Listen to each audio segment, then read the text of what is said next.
Hello, everyone. Welcome to another episode of Q&A about business, innovation, and managing life. Probably one of our last ones for the year here. So let's see. I see a bunch of questions saved up. So one from Lola here. How do you handle the pressure of deadlines? Is it better to turn in something rushed or unfinished, or complete it fully with the risk of it being late? Gosh, lots of things to say about this. I think one of the terrible things about some aspects of modern education is people are taught that you're just going to do things in the boxed amount of time that you have, and you'll do the best you can, even if that means you can never actually do it perfectly. In my experience, in sort of the working world or something, it's typically important to do things, many kinds of things. It's really worth doing them well and doing them as well as one can. And I think this idea of, there's this boxed amount of time, we'll do the best we can in that amount of time, is sort of a somewhat deadly concept that is somehow related to standardized testing, and it's related to, if you're trying to see how well can people do, and you say, well, solve all these math problems, you've just got an hour, and it's known that nobody's going to be able to do them all in an hour. That's a good way to kind of potentially, I don't know if it actually works well, because it may be testing for things that aren't what you think you're testing for, but sort of to weed out the weaker from the stronger, because the stronger will be able to, get through it in an hour, or get through, 8 questions in an hour, and the weaker will only be able to get through 2 questions in an hour. And it's sort of a way of separating those kinds of things but it forces everybody to do an imperfect job. And I think that's really unfortunate, because I think that it's great when it's much more satisfying, and typically the value of having the really perfect finished thing is much higher than having the kind of sloppy, roughly done thing. In most cases, I mean, there's certainly exceptions to that in lots of parts of kind of the working world, but I would say that in general, the value of having the really good finished thing is very high relative to the unfinished job. Now, I have to say, there are lots of situations where sometimes if you spend too much time on something, it might actually get worse. I've noticed that when I write things.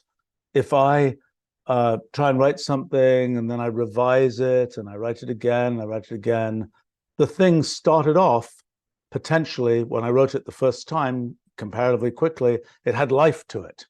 By the time I've rewritten it 5 times, it sounds like it was written by an LLM, and it sounds, very wooden and very formulaic and so on. I should say, written by a late 2023 LLM. They'll probably get better again.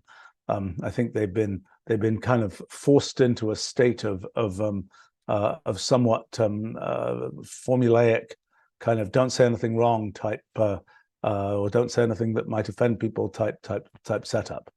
But in any case, the more seriously, this thing about sometimes things get worse if you kind of grind them further, particularly with things like, in my experience, with things like English writing, it gets more wooden the more you kind of say, well, do I really, is it really quite right? I can polish that word more. I can do this, I can do that. And pretty soon the thing is very, very dead. Now, another thing I've noticed is the following thing. If you say, oh, I'm going to, I don't know, we're going to market some product, or I'm going to give a talk, and you don't know all the facts at the time when you're first thinking about doing these kinds of things. You're saying, I'm going to write the marketing material, let's say, but I don't really know what the product is yet. Or I'm going to write a description of some new version of whatever. I don't quite know what that version is yet.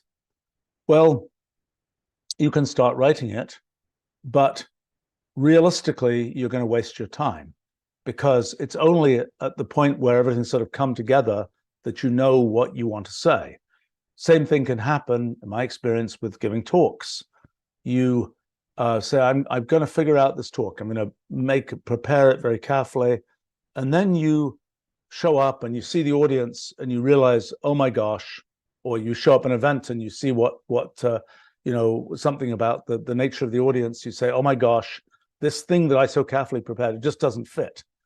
And it's actually going to be worse if I go through with what I prepared than if I do something that is much more quickly put together or winged or whatever, but is a better fit to the actual situation that I have at hand. So I think one of the challenging things is, at least for me, is what's worth preparing in advance and what should be left to the last minute, because it will actually be better if you leave it to the last minute and you know all the facts, so to speak, because they're only going to come in at the last minute. Now, then the next question is, well, do you estimate correctly? Like, for example, yesterday I was doing our end of year talk for our company, and I had a lot of stuff that I wanted to talk about, and I didn't start preparing it, I will say, until probably midnight the night before. So I had kind of 2 hours, because that's my rhythm of when I go to sleep and so on. And I pretty much made it. It was a little bit of a cram things in kind of situation, but it was probably better that I did that, because the fact is that the material I was going to use, it wasn't all in until pretty close to when I started working on producing the thing I was going to produce. And the question is, could I have been off? I knew I had about 2 hours available to prepare the thing. Maybe I would be totally off, and maybe it was going to be a 6-hour job to prepare it, and then it would be a bad situation. I have to say, I don't usually think carefully about, oh, it's going to take me this amount of time to prepare this, et cetera, et cetera, et cetera. But somehow it seems to usually work out. I've noticed that I have to say, when I give talks and things, most of the time I give them without much preparation at all, because I'm usually talking about things where I hopefully kind of know what I'm talking about. And I find that the talk is better if I just talk about it rather than having kind of carefully figured out exactly what I'm going to say. But particularly in the past or in different situations, I would prepare talks more carefully. And then I kind of knew a bunch of rules of thumb of, if the talk is going to take X amount of time, it takes roughly that amount of time to prepare it, and so on. I think in terms of I'm not this question of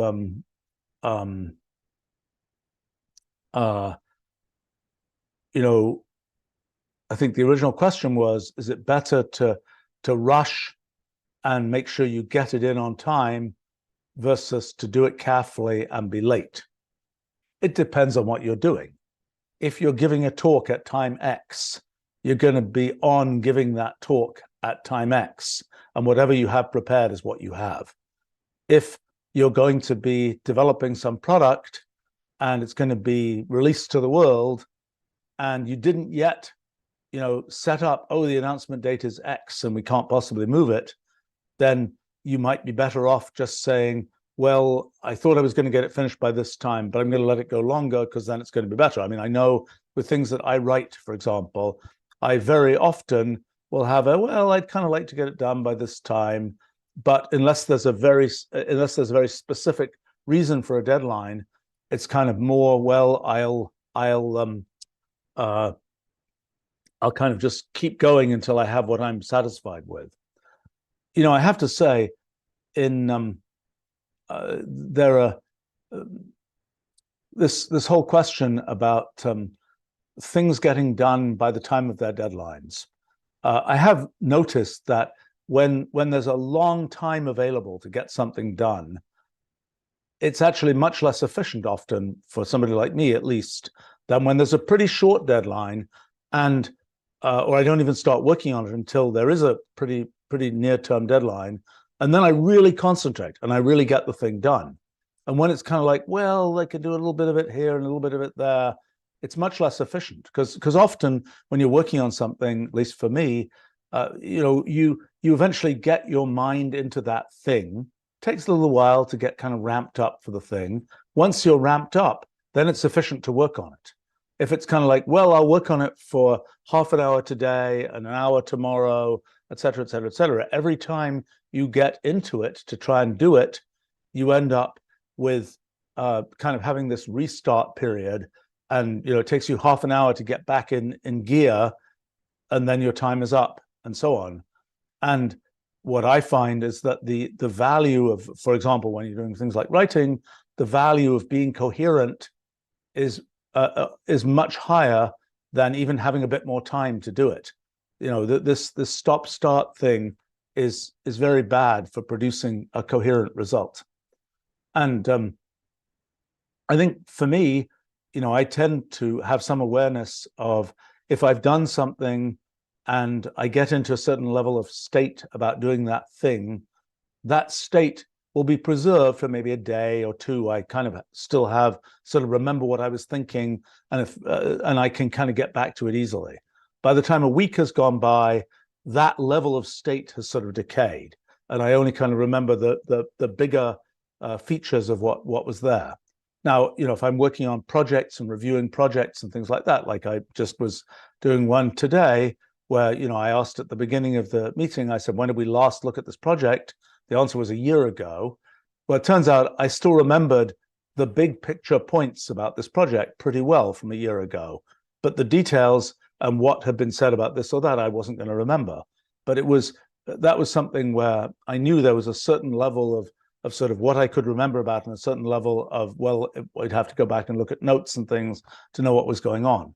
But for me, there are certain kinds of projects where if I can keep the pieces of doing them sort of close enough in time, it's as if they were kind of all done coherently. And if it ends up being longer time, I have this whole restart period that's needed to kind of get in gear with the project again. So I don't know, a few thoughts on the kind of the getting projects done. I mean, as I say, for me, sometimes having too much time to do something is quite deadly, and the results are actually much worse than it being a more intense kind of thing.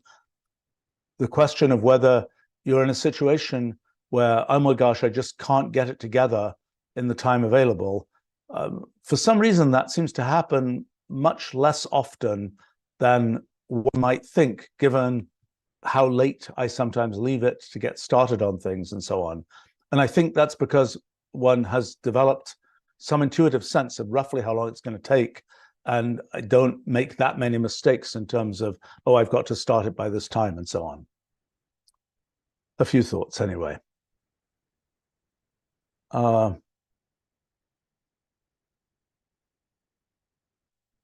Let's see. Chris comments, we are creatures of motion, not stagnation, not just physically, but also in relation to careers and life events and so on. I think it's very person dependent. I mean, there are people where they kind of continually need some injection of excitement, or they just don't do anything. And there are people who like to lead this more monastic-like life, where everything is kind of quite regular, and they don't want those kinds of perturbations. But I have noticed that there's a certain sort of natural time scale that people have in different kinds of things they're doing. So there might be somebody who is like, I'm really excited about doing this. They get really good at doing it. For a decade, they do it. And then you realize, and they realize perhaps, but it's sometimes more obvious from the outside, that it's just kind of not that exciting anymore. They kind of know exactly what to do. It isn't, it's kind of like the fire isn't there anymore. And then if they end up starting to do something slightly different, it's like, wow, now I'm re-energized. One sees that. The time scales are different for different people, different situations and so on. And it's, and often they're a little hard to recognize from the inside, I would say. And also, sometimes as a practical matter, sort of navigating the world to move from this one thing that you were good at doing to another thing is non-trivial. I mean, you've built a career doing a particular thing, you make a good living doing that, you've got a whole structure around doing it. and you realize, hey, I'm kind of lost interest in this. I want to do something different. How do you jump to the different thing? I think a lot of people, myself somewhat included, you develop a quotes hobby. I mean, for me, very little stays as a pure hobby. It usually becomes a real activity that I do, like I used to do business as a hobby when I was mostly working as an academic and so on. And then I do business for a living, and I do sort of science for a hobby, and et cetera, et cetera, et cetera. I mean, that's a good way of sort of simulating the let's do something different type thing. And I think that one of the things that I often find surprising, I can't really explain it, is see people who are like excited about doing some intellectual kind of thing, science, whatever else. And they say, but I had to take this job doing some more, as they see it, mundane kind of activity. And it's like, well, why don't you have a hobby doing this intellectual thing? Kind of, usually the answer isn't very good. I mean, sometimes they do have that hobby, and that's well and good. But sometimes the answer is, well, by the time I finish doing this stuff, I'm kind of tired, and I just watch television or whatever else. And it's like, look, if you're really excited about doing this intellectual thing or whatever, just find the time to do it. And I suppose one thing that I've noticed, at least for myself, is when there's something I really want to do, somehow I manage to find the time to do it, even though I'm busy with lots of kinds of things. So, for example, in my own case, I CEO a company for a living, and that's a full-time job in many respects. But I also like doing science, and I like doing a bunch of other things. And somehow I managed to find the time to do those things. And I think it's more a question of, if you want to do them enough, those interstitial periods of time when it's like, well, I kind of, I'm sort of done with my work for the day. What am I going to do type thing? Well, if there's something you really want to do, you go and do it. And it isn't just like I'm sort of counting the minutes until I go to sleep type thing. It's like jump in and do that thing. And I think that's so that is this question about sort of, do people end up doing things which they end up finding sort of where they kind of stagnate doing those things? I would say that people can be very happy doing a particular thing, getting really good at it. They really like it. They keep doing it for a long time. Maybe it's their whole career. Maybe they're very happy doing that their whole life. I mean, I've been doing sort of computational language design now for 45 years, and I still like it. And I expect to keep on doing it. And, it has a certain, while its outline may be the same, the details of what one is doing, one is continually sort of discovering new territory, so to speak. So it's something where there are things which can have a very long time scale. There are things where, and by the way, in terms of this question about, is it internally new or not? There are things where you do some activity. I don't know, maybe it's teaching. And from the outside, it might look like, well, you've taught that course 30 times. But it still could be the case that from the inside, the way that you feel about it is it's new every time. It's different students, it's different, you end up saying things differently. It feels different. And so similarly, if you look at my case or something, doing computational language design from a zoomed out point of view, oh my gosh, you've been designing functions that do particular things, and it's the same thing for 45 years. But internally, it's absolutely not the same thing, because it's a different function every time. After I've done one of these functions, that one is done, and then we move on to another one, and so on. So it's I think, it has to be from the inside that you're viewing, is there change or is there not? And another comment about sort of stagnation versus not, for somebody like me, I have a very, in a sense, simple life, in the sense that I, most of the time, I don't travel terribly much. I, eat the same thing for breakfast every day.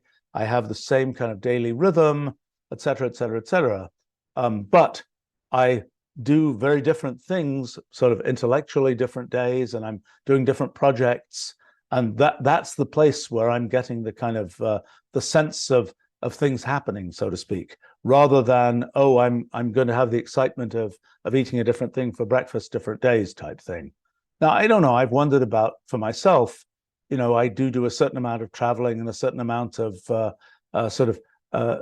activities different from ones I've done before. I'm always very, when people invite me to do things, it's kind of like, well, have I done 5 of those things just like that before, or is this something new and different, which might be an interesting experience where I would learn something, and the latter is the one I'm much more likely to do. But to what extent is it the case that sort of traveling and doing something different stimulates me versus just distracts me? And I think in some periods of my life, I've had the conclusion that it just distracts me. And for example, in 2019, right before the pandemic hit, I pretty much decided I was going to stop doing travel. Going to conferences and things like this. It's like, it just doesn't do that much for me. It's the cost of disruption is higher than the value of stimulation, so to speak, in that particular time in my life and for me. But I think, these are variable knobs for different people. Sometimes it's like you realize, for example, a good test is if you do creative work, for example, you say, what made me do this piece of creative work? Did I end up, if I just look at the pattern, did I end up doing this creative work just after I was at this conference or talking to these people or whatever? Did it really stimulate me? Or was it better that I had just complete peace and tranquility and I wasn't really, there was no outside stimulus and I just was able to sit and think by myself? And is that what led me to do this? I think those are the kinds of questions to ask. And I think it's probably different for different people. For myself, for example, it's been different at different times in my life. Sometimes I think it helps to have some amount of kind of not just a homogeneous, and now you're going to spend the rest of your life doing this thing, but to have these sort of waypoints where I want to do this before that happens and so on. I have to say, I have seen situations where people say, like people who do science and research and things like this, they say, gosh, some people say, gosh, if I could only just do this 100% of my time, just think deep thoughts all the time, I'd be a happy person. Turns out, when people get into a situation where they can do that, it actually often doesn't work out very well. It's kind of like, oh my gosh, it's kind of like I've got a life sentence. If I've got to think deep thoughts, there's never going to be anything else for me to do other than just think these deep thoughts. And I have to say that I think that having sort of other things that one is doing, whether they are, for me, for example, the fact that I do things that try to be practical and make technology and tools and businesses and so on, I think that definitely helps me and stimulates what I might do in creative science and things like that. It provides somehow more of a, I don't know. I think if there was just sort of a uniform slab of, I've got all this time and I'm just going to think about science, I don't think I would do it as efficiently. And I found that to some extent in the 1990s. I worked on my big book, New Kind of Science. I spent a decade and a bit more working on that particular project. I suspect, and I really tried to block out other kinds of sort of outside things that would take my time. I think that one feature of that project was I really had to be in the project and really keeping the sort of state of it was a complicated kind of state of kind of what I was doing, and that was important. But it's possible that if I had kind of more things going on, the project might have actually, more things that I was allowing myself to do, the project might have finished faster. I'm not sure. An interesting question. I don't really know.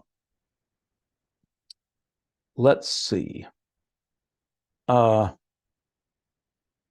Richard is commenting, Parkinson's law is the adage that the work will expand to fill the time allotted for its completion. Yes, I have certainly noticed that phenomenon, both in other people and occasionally in myself, that somehow the sort of converse of, if you've got this amount of time, somehow you manage to fit the work into that amount of time, seems to be a thing that works more, is more significant for me.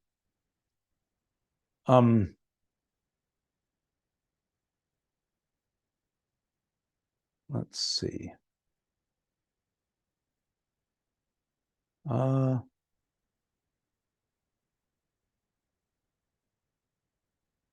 few questions here, which it seems like I might have talked about before. Aaron is asking, can you discuss working with people versus working as a hermit? Did I get lonely during my time working on my new kind of science book, and so on? I think I've talked a bit about that before, but I have to say that I mean, for me, I am something of a people person. I like being around some people, but whether I want those people to be sort of involved with the intense project that I'm doing that's sort of all in my head, or whether I'm more interested in being in interacting with those people about other kinds of things, I have to say quite often the project that's in my head is something I really want to just be on my own doing. And when other people are kind of involved with it, it can often slow it down unless I can carve off pieces of what has to be done where I can kind of delegate those pieces to people and get them done. But kind of I'm not a very good sort of pure collaborative worker. I tend to like, once I understand it, I'm going to go off and do it, rather than it being something where it's kind of like sharing that load in that way. Let's see.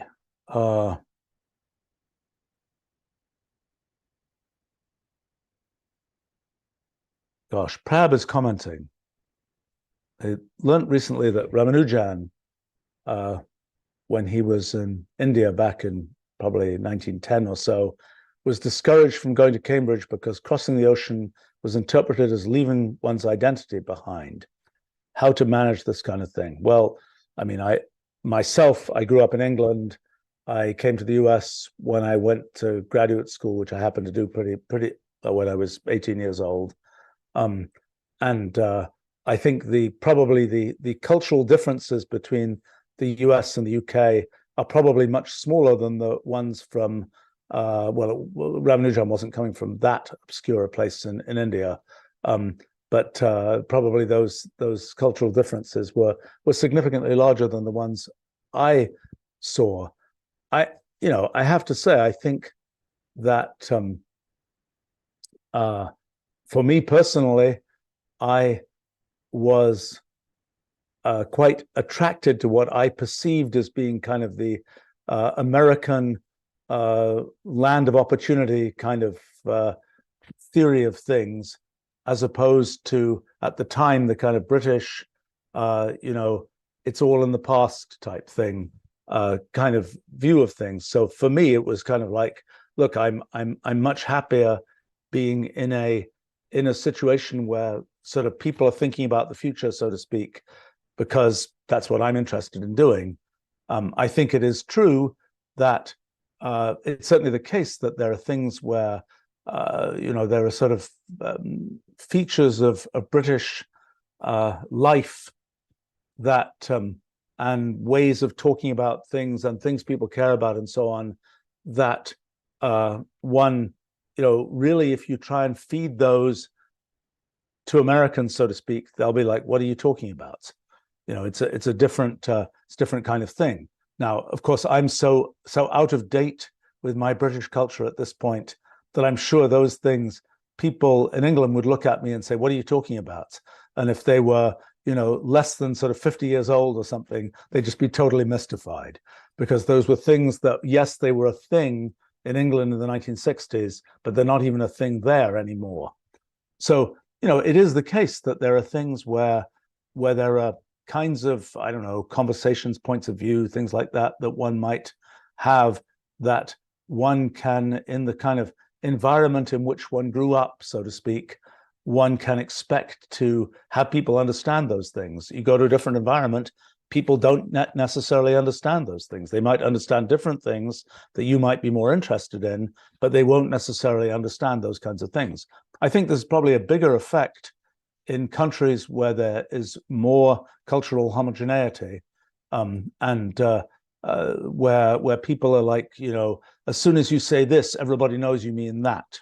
I mean, I know in England, for example, there are there would be conversations you could have with people that were so nuanced that, you know, in the American way, at least back in the day, the sort of one of the features that I noticed was in the US, people would kind of say what they meant.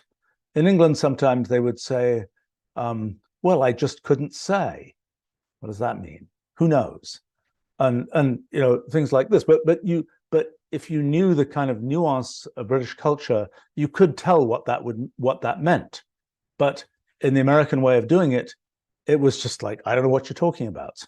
And I think this is a feature of the US being a more heterogeneous society, so to speak, that unless people say what they mean, it's like nobody's going to understand, because the person with, you know, with that background is just that, you know, the translation layer isn't you have to say it explicitly or nobody's going to get it, because they're not sort of steeped in the same nuances that you were. So I mean, it is surely the case that, you know, you go to a different place, you lose the kind of the nuance of where you started, and you know, that's a thing. And maybe you like the place where you end up. Maybe you really like the nuance where you started, and certainly that's a choice people make. And you know, some people, I think, find it. I mean, for me, as I say, at this point, I've blown it, because as I say, I'm so out of date with my sort of British nuance that I'm not even sure the kind of nuanced conversations that you could have in the 1960s, for example. I suspect they would be incomprehensible today because of the you know, the time that's elapsed, not because of sort of you know, it might even be the same people, but it's just like we've come to expect a different way of doing things. I would always notice that you know, talking about for example, the British-American difference, back in the day, there would be ads that would run on television in the UK that were, you know, very nuanced. They barely mentioned the product. They didn't say why it was good, all these kinds of things. And they would be ads where you look at them and you say, this wouldn't work in the US. People would just look at the ad and they say, what the heck is this about? You know, a different situation. I have to say, talking of specifically of India, I know the one time I visited there, I was struck by the fact that there would be ads that would say things like, you know, this is the best apartment building in the city type thing, which is a level of kind of directness of ad that would just doesn't play in the, you know, you say that in the US, people kind of roll their eyes and are cynical about it. But presumably, I don't know that culture, but it was a striking thing to me to notice that there were ads like that sort of said things with that level of directness.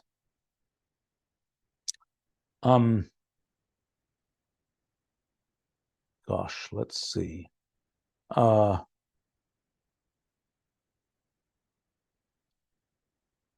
Well, lots of questions here. Connor asks, hear thoughts about making big changes in one's life. How does one approach them? Are there techniques that I've come to rely on to guide me in those sorts of things? You know, I suppose I've led a simple life, he says. And, you know, the number of really big changes, I don't know. I mean, I suppose there are things that many people would think of as big changes. I tend not to think of them as big changes. But I suppose for me, one thing that certainly can be useful to me is, you know, there's something that might happen or whatever. It's kind of like you imagine the worst and you figure out how you would remediate the worst and why it might not be so bad after all. And then that's a good way, for me at least, I mean, it's a personality dependent thing, but that's, for me, a good way to sort of feel better about what's being done. I suppose for me, another thing that's always the case is that, you know, action I always find much better than inaction, so to speak. In other words, if there's some issue and it's kind of like, well, I don't know what's going to happen with this, and I'm concerned about how it might come out or whatever else. It's like, look, if I'm doing something, then it's, I'm trying to figure something out. I'm poking at this, I'm doing that. The action for me is in some sense karmative. If I'm just sitting there and waiting for fate to take its course, that is much more stressful to me than if I'm scurrying along trying to make my own fate, even if in fact really fate is going to take its course. For me, it's useful to be sort of doing things that I at least believe could change that fate, so to speak. And I think similarly, in kind of that's sort of related to, there is some piece of fate that is arriving, so to speak, and to think through, well, if that happens, what do I do in that case? And to be realizing that, well, there's something I can do in that case, and it's for me is a lot more is sort of karmative in a setting like that. I suppose in the kind of make big changes category, one of the things that I find is when you do something for the first time, at least for me, I often don't get it right. And and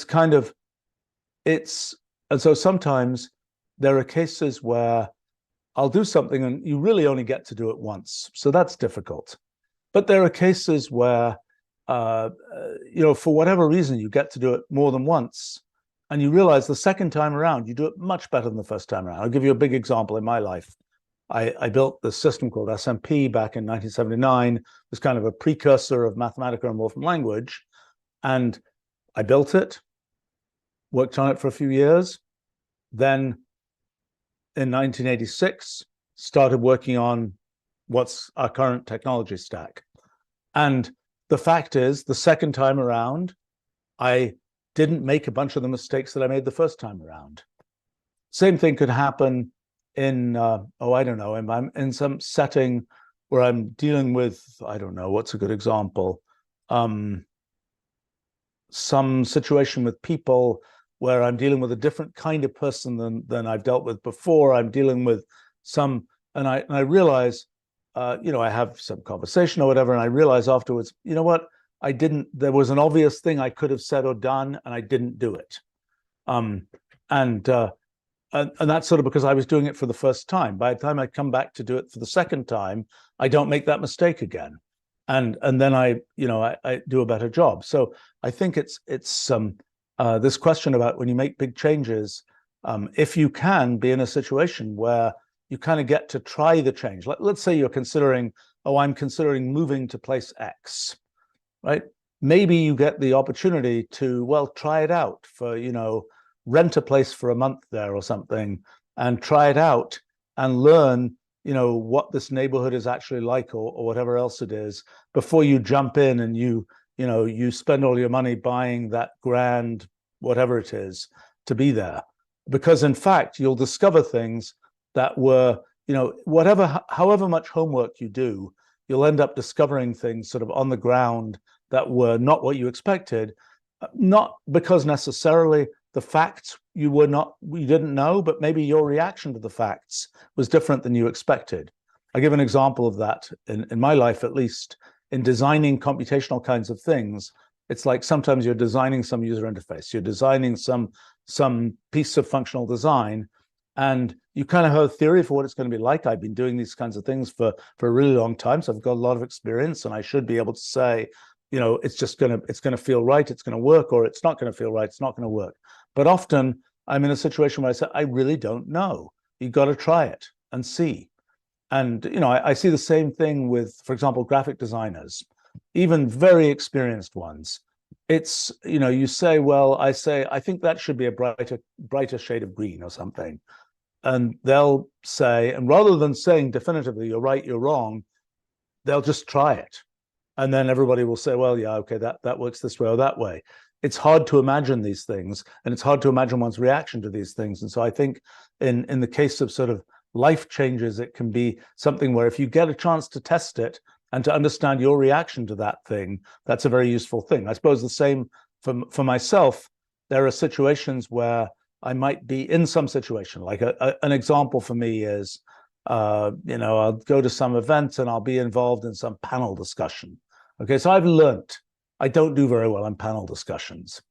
I just, unless they're about topics where I sort of haven't thought about it terribly much, because I end up being, it's a bad intersection of kind of me being a forceful personality versus me having lots of things to say versus whatever else. It doesn't usually work very well. But I needed to experience that. I could have thought about it in theory, and it's like, well, yes, I could have an interesting conversation in that situation, but in practice, it doesn't work. And it's one of those things where, if you can try it first, it's a win. Let's see.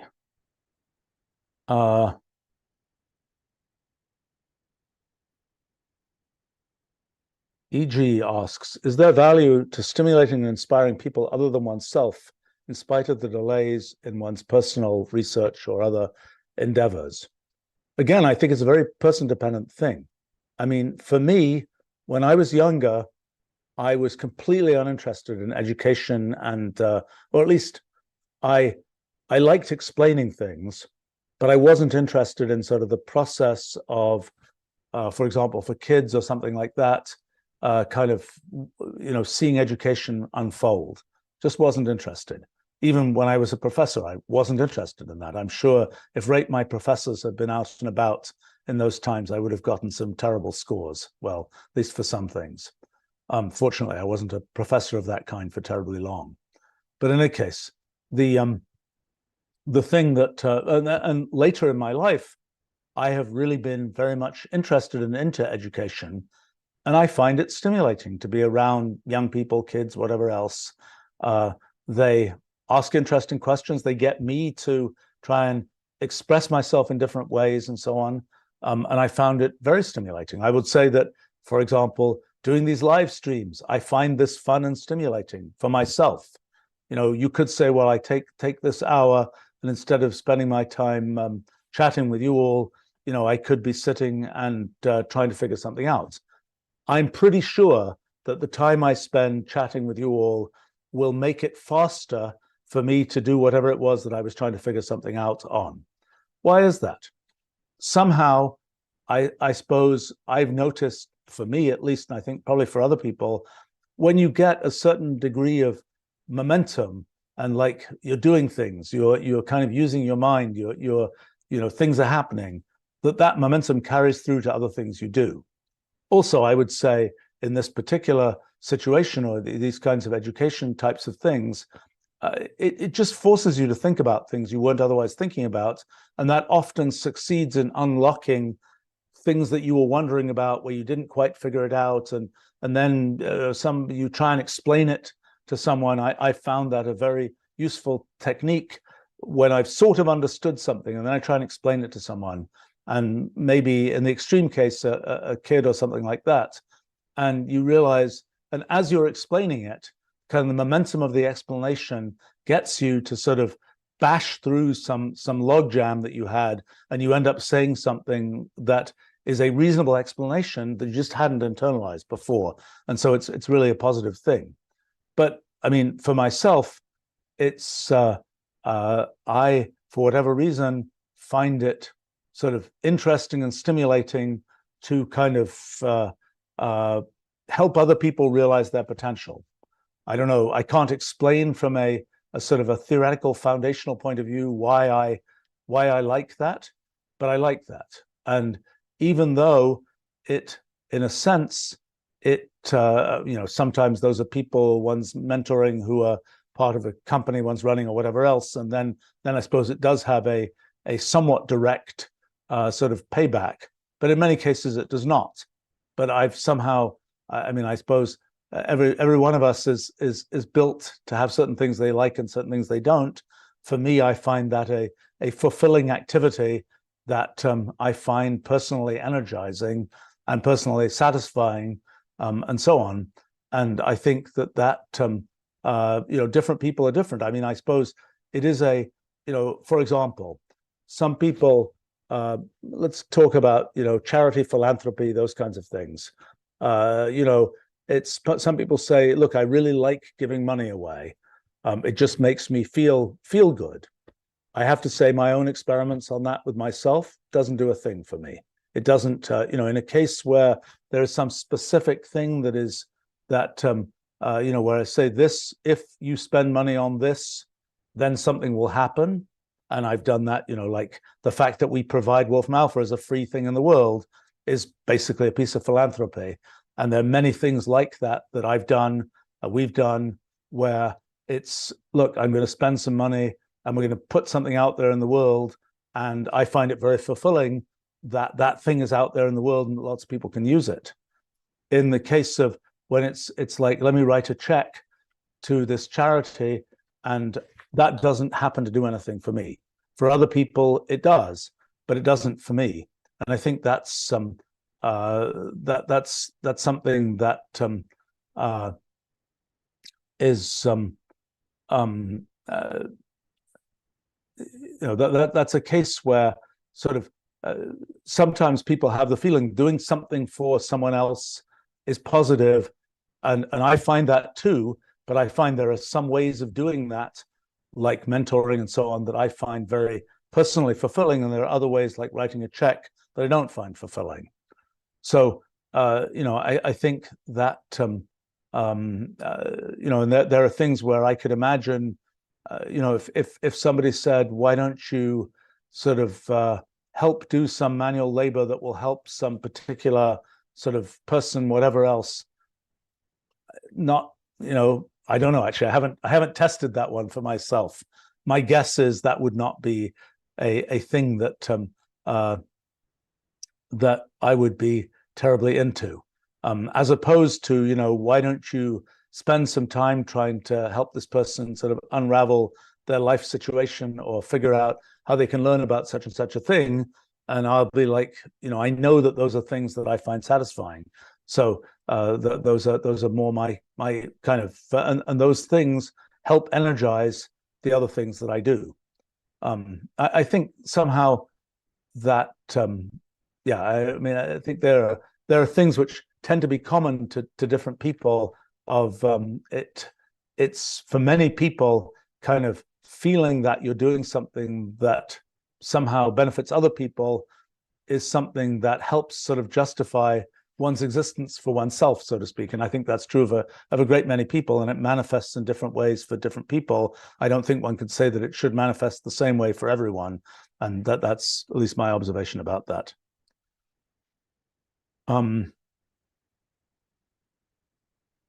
Let's see. Ethan asks a very specific question. When is version 14 of Wolfram Language coming out? What's its single coolest machine learning feature? Gosh, I happen to see that the builds, we do when you build software, we do overnight builds and of candidates for what we are releasing or of things we're testing. And I think I saw this morning that the version 14 builds were approved, which means they'll come out as soon as everybody isn't going on vacation, so to speak. So I think very beginning of January. It was going to be this week, but I think it was, and maybe because they were I think approved today, it might have been, but I don't think it's possible anymore, because I think that the whole process of releasing a version of a piece of software just has enough extra tentacles of telling people and getting people running on machines and et cetera, that it isn't realistic or sensible to do it right before holidays. And actually, there's other reasons that have to do with, well, what if something goes wrong, and you've got to be able to sort of, well, it isn't quite man the telephones. That's a thing from another age, but you've got to be able to respond if things go wrong. And it's a good idea not to make a major release right before right before people are going to be on vacation. Let's see.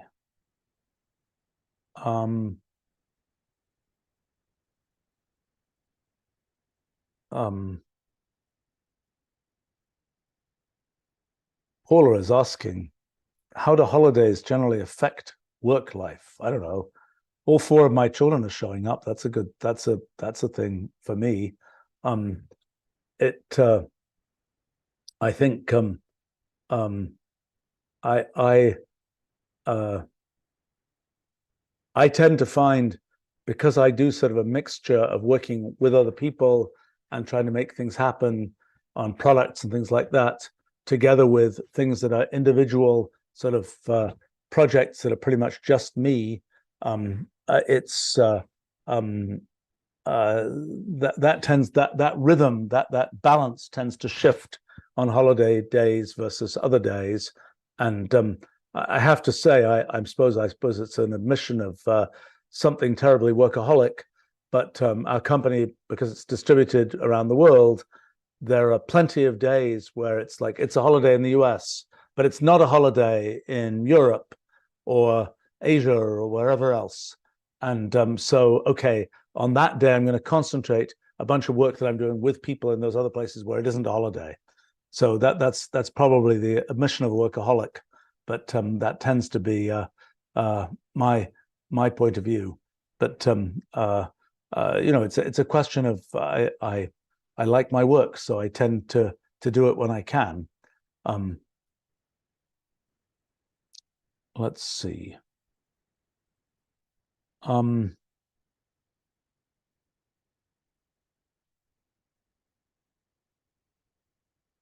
Looking at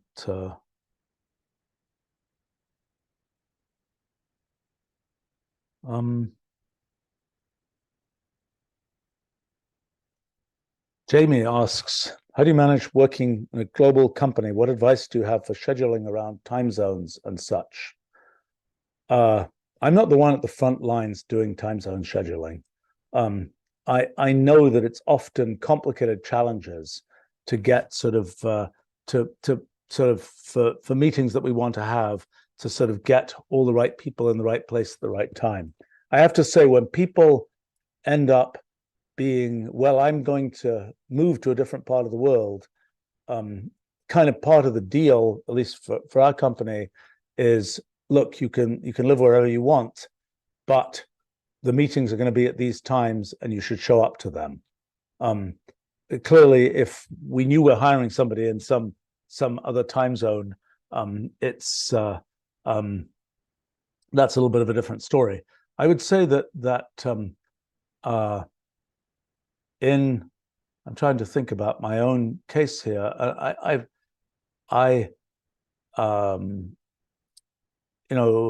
Sometimes it's kind of cool that things can happen while one's asleep, so to speak.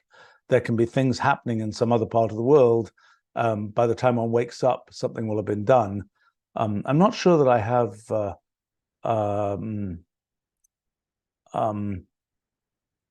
one thing that helps us these days is that we're using Zoom and things to do most of our meetings, and we're recording them. And so it's really pretty common, if somebody wasn't there, that they can listen to the recording, look at the transcript, look at a summary, those kinds of things. We also tend to have, for the meetings that are sort of about projects, we will have notes from those meetings and people can look at those asynchronously. And that's helpful when people are kind of in a different time zone and you don't have to have actually everybody hearing the thing at the same time, at the same moment.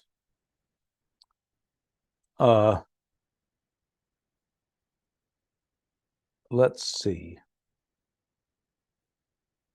Oh my, somebody's asking, what will be my 2023 year in review?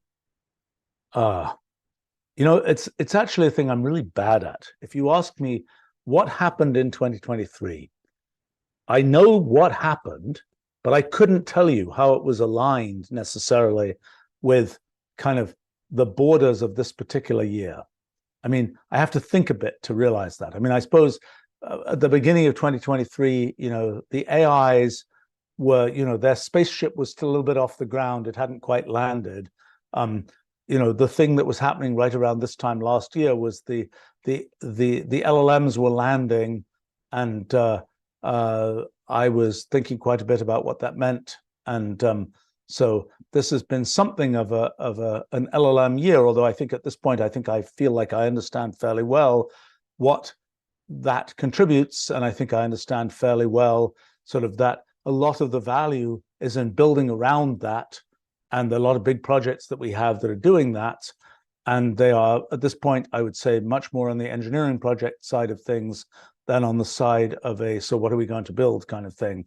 So I'm less on the ground involved in that than I was at the beginning of the year. First part of the year, I was very involved in, like, this is very new stuff. How do we understand it? What do we do with it? And so on. And I think, let's see, I must have made maybe 2 books, I guess, of mine came out this year. The book about the second law of thermodynamics, and my little book about ChatGPT, which I wrote rather quickly, explainer of ChatGPT. And the second law of thermodynamics book is sort of interesting because it's a project that I started when I was 12 years old, like 50 years earlier, and I finally got it finished now. And that was, whereas the ChatGPT book was one where, you know, I started that project a few weeks before it got finished, so to speak.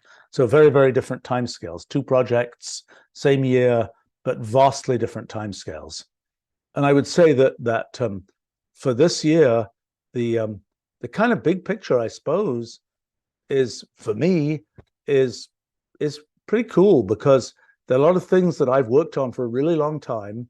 These kinds of ideas about computational language and how do we have a language for computational thinking, how do we implement that, and so on, and ideas about sort of foundations of computation and their implications for physics and other kinds of intellectual areas. And a lot of things I've thought about for a long time, a tower that I've been building pretty much my whole, well, since I was a kid, life. These things are coming to fruition.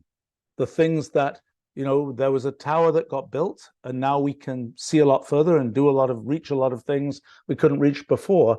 And that's been a thing that's this year, really a lot of it's become clear that yes, the tower was really built in the right place, and there are really interesting things that can be reached from it. On the intellectual side, it's things where sort of really understanding that we're in a position to, in a sense, derive the fact that the laws of physics are the way they are for observers like us. That's pretty cool. I didn't see that coming.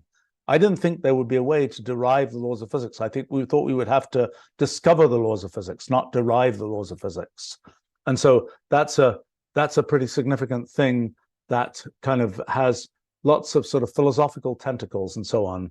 I think that the kinds of things those are exciting things for me. I suppose in terms of the big picture of one's kind of life and times, there are sort of different arcs of life that one can have. Like there are people I know where they did something amazingly great when they were 25 years old, and then it was done. And then that's cool because it's like, well, I got this accomplishment and it was, really got to the moon, so to speak. And then I'm like, okay, I've got the rest of my life and I can sort of live on that accomplishment, but it's sort of, but I'm not stressing myself. I'm not stretching myself later on. That's one situation. Another situation is I didn't get, the accomplishment didn't quite make it to the place where I wanted, and I'm continuing to stretch. I'm continuing to push to get there, so to speak. And let's say I'm continuing. For some people, it's like I always want to make more money, or I always want to have a more successful this, that, or the other. And you're always pushing to get to that point, and you do that through your life, as opposed to I won the jackpot when I was 25 or something, and then it's sort of coasting from there on out. For myself, I've had kind of a funny version of that, because I built a lot of things which I think for most people are artifacts from the future. That is, they're things where you look at them, whether it's Wolfram language, whether it's other kinds of scientific things I've done, where for whatever reason I've been able to, I've constructed my own sort of tower of tools and ideas, and I've been able to get a fair distance. And I've been able to get far enough that for many people, the things that one's doing are things where, yes, one can see in the distance that might be done, but the fact that that's a thing that really is there and is that way now is not obvious. So it's kind of, there's this sort of strange situation where there are things where I can see, I think, that it's sort of an inexorable future that things will go in a particular direction. I say that with some confidence because I've said that for 40 years or more, and a bunch of things where I've said that's going to be what happens is exactly what happened. Whether it's things like the going from sort of models in science being based on mathematical formulas to models in science being based on programs, that's a thing I knew was going to happen from the 1980s, and by golly, it happened, so to speak. Even though in the 1980s, people would have said, no way, that's not how it's going to work, et cetera, et cetera, et cetera. Even up to probably the late 1990s, people were saying that. And yet it sort of inexorably happened. And it was not one of these things where it was like, oh, maybe it's going to happen, maybe it's not. It was totally obvious to me that would have to happen.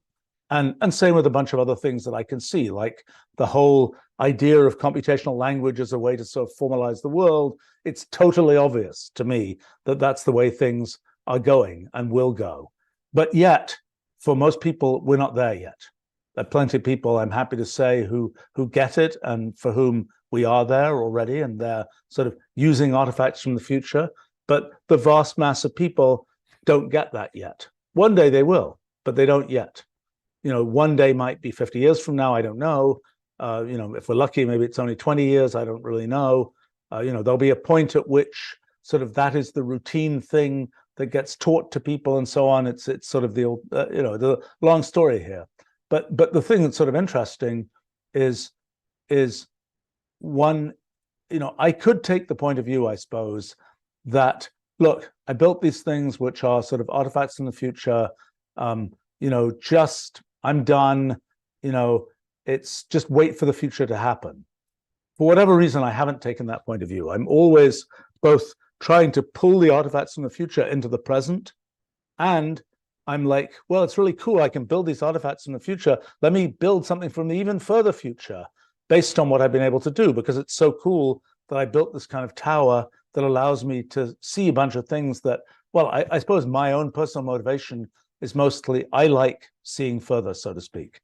It is a fulfilling, satisfying thing to see that the things I built end up being useful to other people.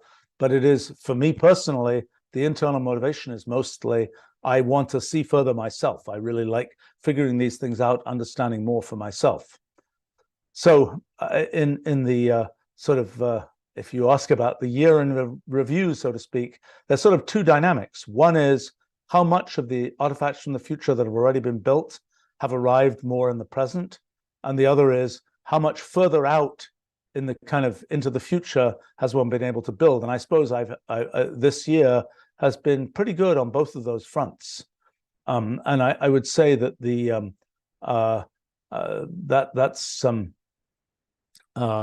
those are good things. I think there are all sorts of dynamics of the details of business and the state of the technology industry and all this kind of thing, where I don't know, I would have perhaps been happier with them. I think there's things where things that sort of should have happened and should have been very kind of linear are still sort of in a turbulent phase. And that's a thing where sort of the future still has to play out on that. And I would say it is an interesting thing that people sort of sometimes say, I really want this accomplishment because then I'll be done. And turns out, be careful what you wish for, because often the accomplishment is like, okay, that, that water went under the bridge, that's done now. And now what's next? And it's kind of like you can be very satisfied with that accomplishment, but it's going to decay in your kind of you can. So I would say the following thing: it is often the case, and it's certainly been true in my life, that the fact that I've been able to do a bunch of things has given me lots of confidence to do more things. It is not the case that, I could say, I've done these things, that's so cool, now I can just look back on the things I've done and decide not to do anything else. Maybe that's a personality dependent thing, that's not what, that's not how it works for me. But it is certainly true that, that when, I notice this all the time with people who've worked on big projects with me and so on, where the project goes from, oh, it was just being defined to it's a real thing in the world, and people get this kind of glow of, of kind of accomplishment that allows them to go on and do other things. That comes from the sort of confidence of seeing that you can really go from nothing to something, and that you can be, you can make that happen. I think it's but on the other hand, there are people certainly where it's kind of like okay, I'll say something for myself here. I remember when I was 25 years old, I remember I gave an after dinner speech about things about complexity and so on, and this was, well, in 1985 or so, and things about, I was showing my Rule 30 cellular automaton, making complicated behavior from very simple rules and so on. And I came back from giving that speech and I said to myself, I could spend the rest of my life giving this same speech. And then I said, and I don't want to do that. I want to do different things. So I find it, every time I'll give a talk and I'll show Rule 30, for example, I get a little bit of a twinge of, oh my gosh, it's, it's whatever, nearly 40 years later, and I'm still living that same thing. I'm still, the world hasn't quite caught up. There will be a time when I don't need to say that, and there's certainly audiences now where I don't need to say that. It's like everybody knows that. There's no reason for me to say it again. So but that's a case where I feel like I still have to say these things because they're necessary and useful, and it's sort of fun to show people these kinds of things. But somehow I'm glad that I haven't kind of just decided. I didn't just decide at that point I'm going to just keep giving the same after dinner speech, so to speak, for the rest of my life. It isn't the way that I'm set up. I think there was a question and comment earlier about sort of stagnation in life, and at least for me, it's kind of like if you've managed to build to this point, then you look around and you can see all these things that are now possible, and so then you want to go do them, as opposed to just saying, look, I built to this point, I'm just going to sunbathe on this platform, so to speak, and that's the end of what has to be done. It's there's a comment here from Prab about recent thing that I wrote about observer theory, which was kind of an essay sort of describing kind of the philosophical underpinnings of some of the things that I've worked out in the last few years about how kind of our nature as observers relate to the reality that we observe, and what observers really do, and so on. And there was an encouragement here for everyone to read that essay, and I encourage that too. I think it's fun and interesting. I will say that that's a case where I made a kind of strategic decision about what to do and what to present, because I've been thinking about kind of the things that go into that observer theory essay for a while, well, at least a couple of 2-3 years now, since our physics project kind of got launched. And I realized there's a lot of detail about particularly how every different kind of measuring device works, and kind of having a global theory for that. And there's a lot of I's to dot and T's to cross. And for a while, I was like, I better dot all these I's, cross all these T's, and really present sort of, it would be a book-length thing that is kind of the full story of all those I's dotted, T's crossed. Or I can just tell people how it works, because I pretty much know how it works. I don't need to dot all those I's and cross all those T's. The big picture is already very clear. And so I made the decision, I'm going to write something which is really a big picture story, more of a, you can see it more as philosophy. It doesn't doesn't have pictures and so on. It doesn't have, diagrams and detailed sort of derivations and such like. And I made the decision to do that, which I think has worked out well.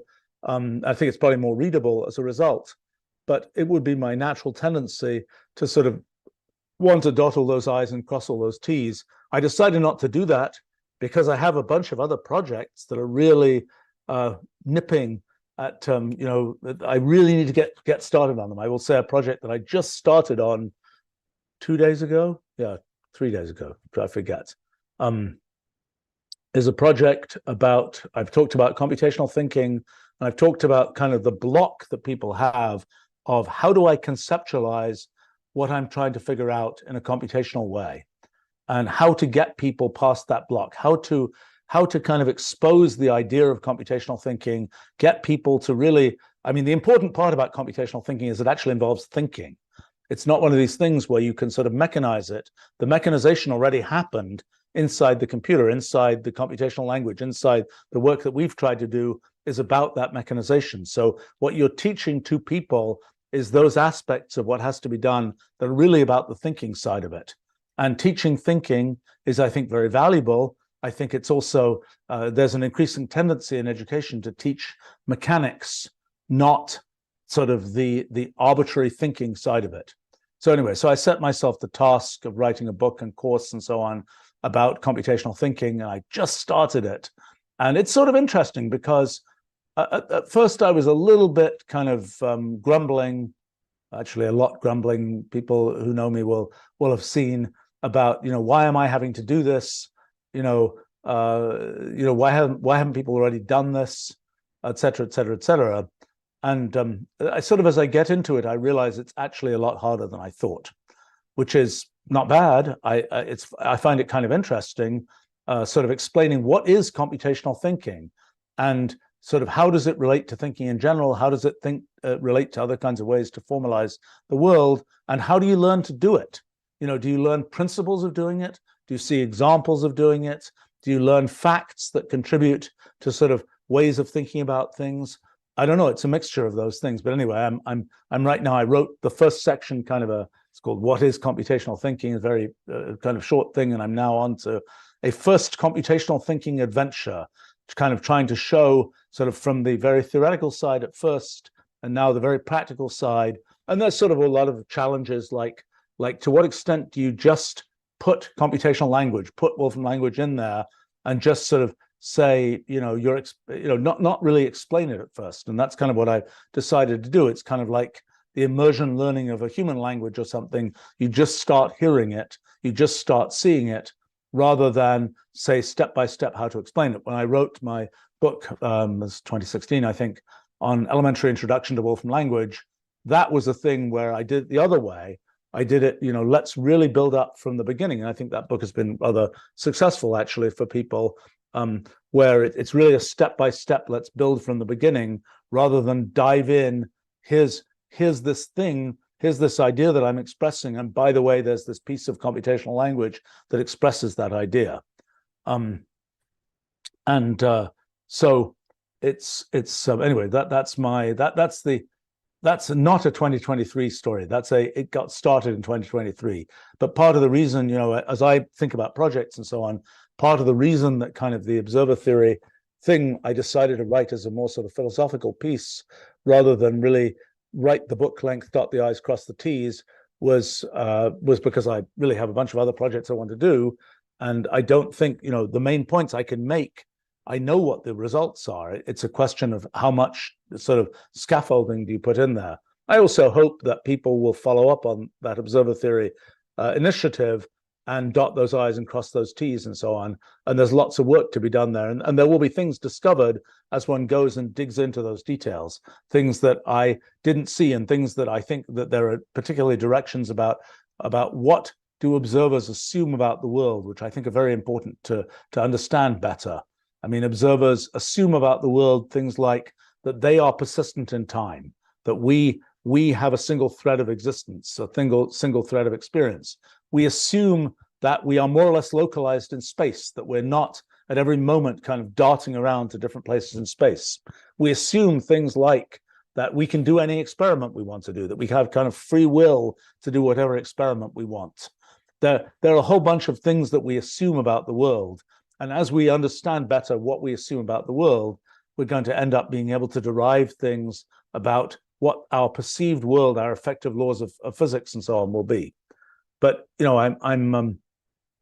I've got so many other projects. I mean, one big one is about our physics project, sort of in two directions there. One is kind of understanding its foundations better, building what we're calling infrageometry and infracalculus, trying to understand sort of how you erect essentially mathematical structure that starts from our kind of discrete structure of space and so on, different from what people have done from Euclid to Newton and so on onward. That's all been made different assumptions about what the underlying structure is. So we have to build new underlying structure there.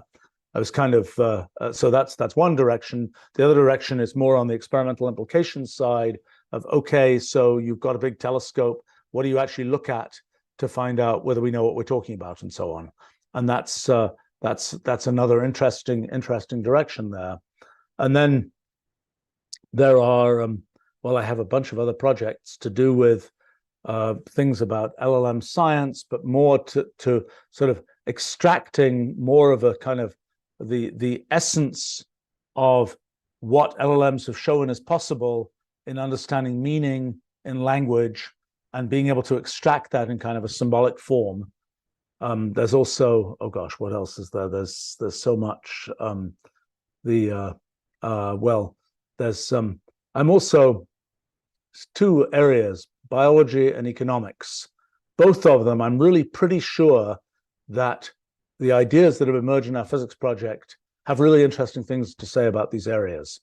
And I'd really like to dig in more on those areas. And what I've been doing, and it's what I typically do in projects, is I've been sort of gradually accumulating sort of knowledge and kind of gradually learning a little bit more and thinking through it a little bit more in each of these areas, sort of making gradual progress before I kind of jump in and say, I'm going to take this very seriously and try and really do something here. I find that very useful because if I say on day one, I've never touched this field before, I'm just going to learn everything and do it, there's a certain, I don't know, there's a certain sort of aging process that has to happen to the knowledge one gets that, you know, the first time you start looking at, let's say, economics or something, it's like, well, you try and look at this thing and you look at this thing and maybe you see these things and you didn't get quite in the right direction. But by the time you've kind of poked around at it for 20 years or something, you kind of have seen, and you've talked to different people about it and so on, you've kind of seen around all the corners,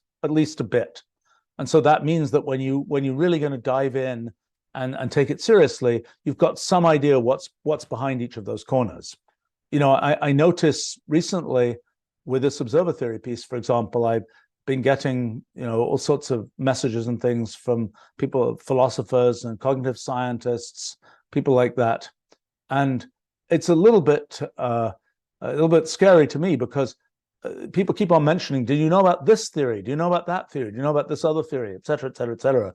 Well, in many cases, I don't, because, you know, cognitive science, for example, is not something where I have, and I've been paying some attention to it, but I wouldn't say I haven't seen around all the corners, so to speak. And I always like to, again, a thing with this observer theory project, it's a question of what is the project you decide to do? And there is a project there which has to do with, well, how are the ideas that I'm thinking about related to sort of historical ideas? And that's a project in and of itself, a big project in that case, because there are a lot of ideas from whether it's, you know, Leibniz and Descartes and Kant and whether it's modern neuroscience, cognitive science, whatever, there are a zillion different ideas that somehow connect to this sort of observer theory concept. And, you know, really understanding all those historical connections is a lot of work. You know, I did this in my work on the second law of thermodynamics. I decided that was a finite enough piece of work. I was really surprised nobody else had done it, but a finite enough piece of work that I would try and really unravel the history of the second law and how people had gotten the points of view that they got, right or wrong, about the second law today. It took a bunch of work. It took several months to do that unraveling. And I think I was very efficient at doing it. And it helped that I'd sort of been poking away at that for many, many years. So I kind of already had some ambient knowledge of it. But, you know, it was a lot of work, but that one is actually much more definite than the observer theory one. That one is even more difficult to do the history for it. And I kind of made the conscious decision, I'm going to just do what I can do and write what I can write. And the making all those historical connections is a separate project that I doubt I'm going to have a chance to do. It's you know, I think it's just there's too much of a flow of other projects to do. So in any case, Emma's asking, will there be a German translation of the second law of thermodynamics book? I don't know. I mean, I think the one book that's had lots of translations now is my book on ChatGPT, and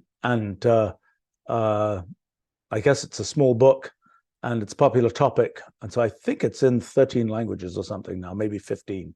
I do enjoy the cover designs that the different publishers in those different countries have come up with. Some of them are quite wild and definitely show cultural differences in the attitude towards AI and explanations and things like this.